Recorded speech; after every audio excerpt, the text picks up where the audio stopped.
Avengers doomsday और secret Wars के delay से लेके थॉर के कैरेक्टर की डेथ तक, आज की सुपर न्यूज में बहुत ही बढ़िया न्यूज और अपडेट्स हैं हॉलीवुड और सुपर हीरो मूवी से रिलेटेड। तो अगर कुछ भी मिस नहीं करना चाहते तो वीडियो को एंड तक जरूर देखना। तो सबसे पहले शुरुआत करते हैं डूम्सडे और सीक्रेट वॉर्स के डिले से। तो हो सकता है आप में से बहुत से लोगों ने ये कहीं ना कहीं सुना हो कि शायद डूम्सडे और सीक्रेट वॉर डिले कर दी गई है। तो ये सिर्फ रूमर्स नहीं है, बल्कि ऐसा सच में हो चुका है और सिर्फ 1-2 महीने का नहीं बल्कि 6 से 7 महीने का डिले हुआ है दोनों मूवीज में। तो पहले जहां डूम्सडे 1 मई 2026 को रिलीज होने वाली थी, वहीं अब ये मूवी हमें 18 दिसंबर 2026 में देखने को मिलेगी और सीक्रेट वॉर्स इसी के ठीक 1 साल बाद यानी कि 17 दिसंबर 2027 में हमें देखने को मिलेगी। अब इन दोनों ही मूवीज का डिले होना आपके लिए कम शॉकिंग था तो एक और शॉकिंग बात सुनो, डूम्सडे की मूवी अब सीधा क्लैश होने जा रही है ड्यून से। जी हाँ, अब 18 दिसंबर 2026 को हमें 2 बहुत ही बड़ी मूवीज का क्लैश देखने को मिल सकता है और लोगों ने तो इस चीज का हैशटैग भी बना दिया है जो कि है ड्यून्सडे। जी हाँ, ऐसे भी लोग होते हैं दुनिया में। आप लोगों का इस बारे में क्या सोचना है कमेंट करके मुझे जरूर बताना कि क्या इन दोनों मूवीज का क्लैश होना चाहिए या इन दोनों में से ही किसी मूवी को और थोड़ा सा डिले हो जाना चाहिए। फिर द बॉयज के शोरनर एरिक क्रिप्के ने ये बताया कि जो द बॉयज का लास्ट सीजन है उसमें हमें बहुत ही सारे कैरेक्टर्स की डेथ देखने को मिलने वाली है। तो मैं तो इनसे एक ही बात पूछूंगा कि भाई साहब ये कौन सी नई बात है। नहीं मतलब पिछले सीजन में तुमने कौन सा लोगों को बख्श दिया था? पिछले सीजन में भी तो पता नहीं कितने लोगों को ऐसे ही निपटा दिया था इन लोगों ने। तो अब क्या इस सीजन में लाशें ही बिछाते रहोगे? फिर नेक्स्ट बात करते हैं फाइनल डेस्टिनेशन ब्लड लाइन के बॉक्स ऑफिस कलेक्शन की। तो इस मूवी ने अपने पिछले पार्ट यानी कि फाइनल डेस्टिनेशन के पार्ट 4 को कलेक्शन के मामले में पीछे छोड़ने वाली है और इस मूवी ने अब तक $102 मिलियन कमा लिए हैं जो कि बहुत ही बढ़िया है। और ये मूवी फाइनल डेस्टिनेशन की फ्रेंचाइजी में सबसे ज्यादा कमाने वाली मूवी बन चुकी है।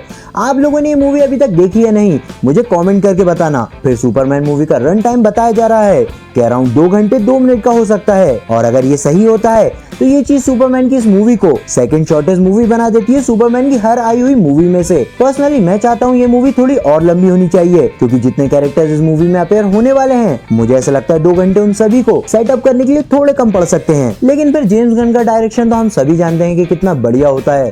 तो लेट्स सी क्या होता है। अब आते हैं एनिमे सेगमेंट पे। तो अभी क्रंचीरोल की तरफ से हुए एनिमे अवार्ड्स 2025 में सोलो लेवलिंग ने पूरी तरह से डोमिनेट किया है। ये सीरीज 13 कैटेगरीज में नॉमिनेट हुई थी जिसमें से इस सीरीज को 9 अवार्ड्स मिले हैं। ये पूरी 13 कैटेगरीज कौन सी हैं और इस सीरीज ने कौन से 9 अवार्ड जीते हैं इसकी बात हम किसी और वीडियो में करेंगे। लेकिन जो सबसे इम्पोर्टेंट अवार्ड इस सीरीज ने जीता है वो है एनिमे ऑफ द ईयर का। और कहीं ना कहीं मैं इस चीज से बिल्कुल शॉक नहीं हुआ क्योंकि कहीं ना कहीं मैं जानता था कि एनिमे ऑफ द ईयर का अवार्ड सोलो लेवलिंग को ही मिलेगा। बाकी आप लोगों को क्या लगता है ये सीरीज सच में डिजर्विंग थी anime of the year award जीतने के लिए?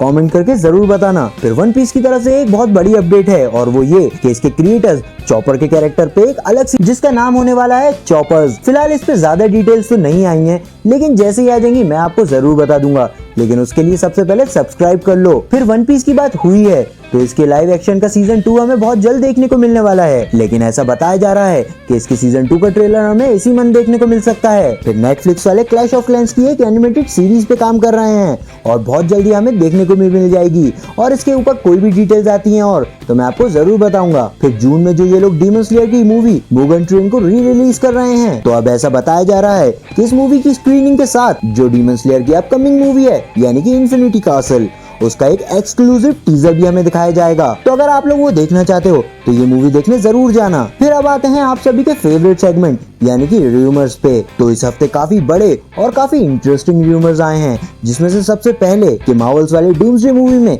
घोस्ट राइडर के कैरेक्टर को इंट्रोड्यूस करवाने वाले हैं और ये कैरेक्टर कोई नॉर्मल वेरिएंट नहीं होगा बल्कि आगे चल के ये घोस्ट राइडर एमसीयू के मेन यूनिवर्स का पार्ट भी होगा। फिर नेक्स्ट रूमर है स्पाइडरमैन ब्रांड न्यू डे से। तो ऐसा बताया जा रहा है कि इस मूवी में हमें मार्क रफेलो का हल्क भी देखने को मिल सकता है और कोई एक छोटे मोटे कैमियो में नहीं बल्कि एक काफी इंपॉर्टेंट रोल में। तो अब ऐसा होता है या नहीं ये तो हमें मूवी आने के बाद पता चल ही जाएगा या फिर मूवी आने से पहले मैं आपको कंफर्म न्यूज दे ही दूंगा। फिर स्पाइडरमैन की मूवी से ही एक और रूमर है कि इस मूवी में हमें बहुत सारे वेरिएंट्स दिखने वाले हैं स्पाइडरमैन के यानी कि एंड्रयू और टोबी के अलावा भी हमें बहुत सारे स्पाइडरमैन के वेरिएंट्स इस मूवी में देखने को मिलेंगे। और अगर ये रूमर सच होता है तो मैं सच बता रहा हूँ ये मूवी देखने में तो मजा ही आ जाएगा। फिर अब बात करते हैं इस हफ्ते के सबसे बड़े रूमर की और वो ये है कि एमसीयू वाले एवेंजर्स डूम्सडे या एवेंजर्स सीक्रेट वॉर्स को थॉर के कैरेक्टर की लास्ट मूवी बनाना चाहते हैं और ये लोग थॉर के कैरेक्टर को एक बहुत ही ग्रैंड लेवल पे सेंट ऑफ देना चाहते हैं। यानी कि इन लोगों ने जिस तरह का आरडीजे के आयरन मैन को दिया था उसी तरह का कुछ। तो अब ऐसा होता है या नहीं ये तो हमें फ्यूचर में पता ही चल जाएगा। लेकिन अगर आप फ्यूचर में भी ऐसी बढ़िया न्यूज और अपडेट्स जानना चाहते हो तो इस चैनल को अभी सब्सक्राइब कर लो और जाते जाते वीडियो को लाइक जरूर देते जाना।